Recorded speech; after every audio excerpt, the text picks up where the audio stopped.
Paris Olympics for eventing has just come to an end, and I found this video made by FEI guessing who is going to be the ones to watch in Paris. And so let's do a little hindsight is 2020 and see how their guesses panned out. And did you have a favorite from Paris? Comment down below who you enjoyed watching, and if you thought any of these folks in this video were going to be formidable opponents. The cream of the crop are the ones that are coming and competing at these events. Comment down below who your favorite was to watch, or who you thought was going to come out on top. Country test before the medals are decided with the jumping phase. So let's look at the eventing ones to watch. The host nation France have a magnifique track record when it comes to eventing. The 2016 team gold medalists and Tokyo 2020 team bronze medalists will be looking to secure a victory on home soil. Stalwart athlete Karim Florent-Lagouag will bring a wealth of Olympic experience with him to the French capital, having been part of the gold medal team in Rio de Janeiro in 2016 and the bronze medal team in Tokyo. Karim returns to the Olympic stage with his Tokyo ride, Fontaine, and his sights set on the third consecutive medal. So, side note, the guy that they highlighted in that package was by far my favorite. And when I go through and make my hindsight is 2020 Olympic videos, I'm going to give out awards for best reaction, best outfit, who jumped it best videos, and he definitely won a prize because he had the best reaction coming off of a fence that his horse, there was one fence that all the horses were having trouble reading, and when he did it successfully, the look on his face was the best. And they weren't wrong because France ended up in second. All right, who else? Defending Olympic champions Great Britain will be chasing back-to-back gold when they venture to Versailles with a powerhouse team that features not one but two of the world's top three athletes. World number one Ross Cantor is riding high, fresh off last year's FEI eventing European and Badminton wins aboard her sensational horse, Lordship's Gruffalo. Ross's skill in bringing out the best in her horses, combined with Lordship's Gruffalo's incredible capability in all three phases, makes them a formidable pair for Paris. And they really weren't wrong about Team Great Britain because they ended up winning. Ross Cantor unfortunately had a flag penalty, which check out this video here because I did make a video on that. But she would have been either top 5 or top 10 if that penalty had actually been reversed. But the Brits will face stiff competition from a range of determined nations, including Australia, who are hailing the return of former world number one and Olympic bronze medalist Chris Burton, following his switch to the discipline of jumping. After a brief break from eventing, Burton is back aboard and flying the Aussie flag, riding Shadowman.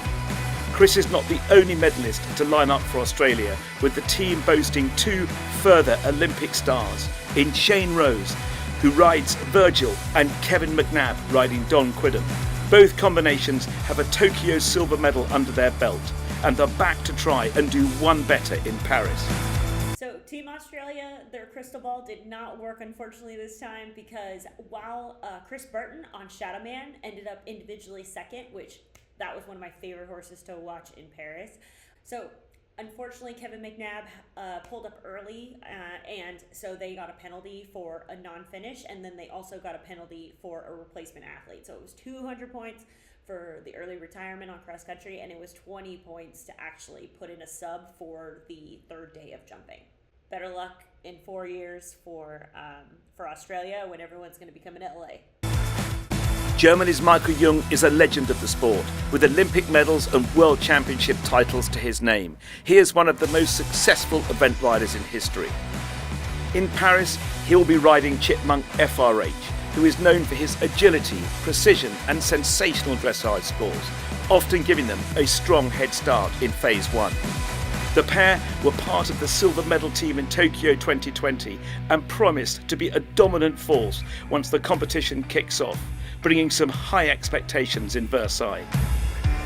So, they did, their crystal ball did definitely work when it comes to Michael Young, although honestly, when it comes to watching any sort of competition, 5-star or otherwise, where Michael Young is competing, he is one of the safest bets.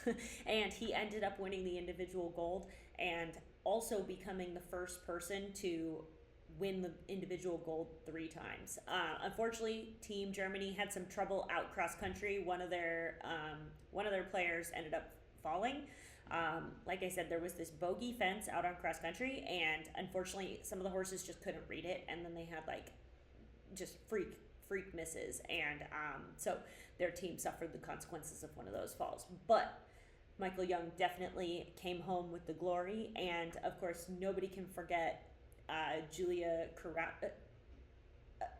Of course, nobody can forget the gold medalist from last time in Tokyo, Julia, who used to ride this horse, and her note to Michael Young on Instagram was actually quite cool, because she was saying that this horse deserves that gold medal. And honestly, anybody who's been watching this horse for any length of time also probably agrees with that sentiment. But anyway, Paris Olympics 2024 was exhilarating, so let's hear what these guys have to say on the wrap-up. It is going to be a team and individual competition to remember, with some of the greats going head-to-head for Olympic glory. Don't miss the equestrian competition at the Paris 2024 Olympic Games. Join us for the ride of a lifetime. All right, so they definitely got one thing right. It's really fun to watch all of those top riders go head-to-head, and honestly, I would love for them to wear their rankings when they do stuff, because it's just more visible that really like the cream of the crop are the ones that are coming and competing at these events. So in my mind, though, we gotta mention some of the notable absences from this list that maybe were a surprise but also made an impact, and that is Team Japan, who came and got the bronze. And I think that they are from now on going to be more formidable, and say they make a video like this in 2028 for LA, I have a feeling that Team Japan's going to get an honorable mention, at the very least, because they did come home with the bronze. Team Belgium is actually who came in 4th. Now, of course, we're out of the medals now, but when it comes to the fact that Belgium came in 4th, Switzerland came in 5th, Sweden came in 6th, and the US came in 7th, I do think that when you look at the scores, because Japan had a 115.8, Belgium had a 123.4, Switzerland had a 128.4, Sweden had a 130.5, and the US had a 133.7.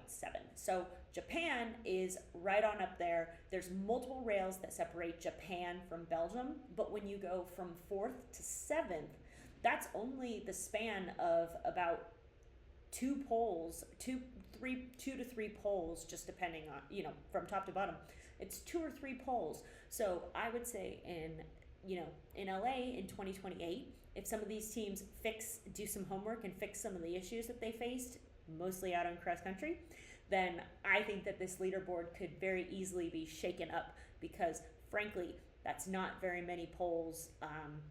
If it's not poles, it's a handful of time penalties out on cross country. So I think LA 2028 is going to be really exciting. So I'm curious when we get to LA if their guesses are going to be based on what happened here in Paris, or if they're going to ring true on the people who have always been successful will probably be successful in the future, or if they think any of these other teams are going to step up their game and really shake things up next time.